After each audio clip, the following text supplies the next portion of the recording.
অফিসে আপনাদেরকে স্বাগত। আমি একটা দারুণ রেসিপি নিয়ে এসেছি। আজকে দাদাভাই বাড়িতে আসবে, পকোড়া বানাবো, আলুর পকোড়া। এখানে আমি লঙ্কার গুঁড়ো, ধনের গুঁড়ো, জিরের গুঁড়ো নিয়েছি। এখানে নুন, হলুদ, সুজি আছে, তারপরে বেসন তো আছেই, সব কিছু নিয়েছি এখানের মধ্যে। আলুগুলোকে ভালো করে মেশিনের মধ্যে ঝিরিঝিরি করে নিয়েছি। এখানে কড়ার মধ্যে তেল দিয়ে দিয়েছি। এই যে আমি ভালোভাবে এটা মেখে নিয়েছি কড়ার মধ্যে। এখানে দেখুন তেল দিয়ে দিয়েছি, তেলটা গরম হয়ে গেছে। এরকম ছোট্ট ছোট্ট আকারে আমি গোল গোল করে নিয়ে নিচ্ছি। আমি এবারে তেলের মধ্যে ছেড়ে দেবো।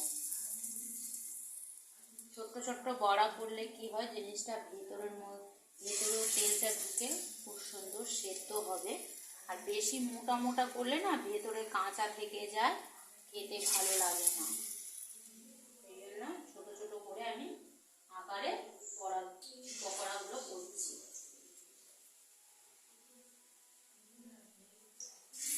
সন্ধ্যাবেলা বাড়িতে দারুণ লাগবে পকোড়া। কেউ বাড়িতে এলেও কিছু হয়তো বাড়িতে থাকলো না, আলু তো সবার বাড়িতেই আছে, তো আলুর পকোড়াটা আপনারা প্লিজ করতেও তো পারেন, আর কাউকে করে খাওয়াবেন, অবশ্যই ভালো লাগবে, নিজেও খেয়ে দেখবেন, আরও ভালো লাগবে।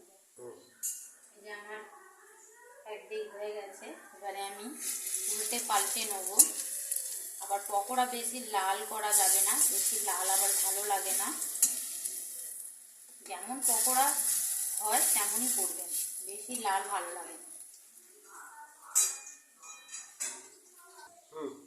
আমার পকোড়াগুলো রেডি হয়ে গেছে।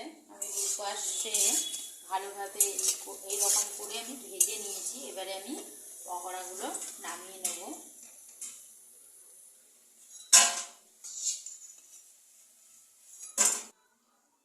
প্রথমে আমি কিছু পকোড়া ভেজে নিয়েছি, আরও আমার এতটা মাখা আছে, এগুলো আমি ভেজে নেব ছোটো ছোটো আকারে। গরম তেলের মধ্যে যদি হাত চুবিয়ে দিই কী হবে, হ্যাঁ বলো? না, অনেকে ভিডিওতে দেখি না যে গরম তেলের মধ্যে, ওরে বাবা, ভালোবাসা দেখাতে দাদাভাই। আজকে দাদাভাই বাড়িতে আছে না, এই জন্য।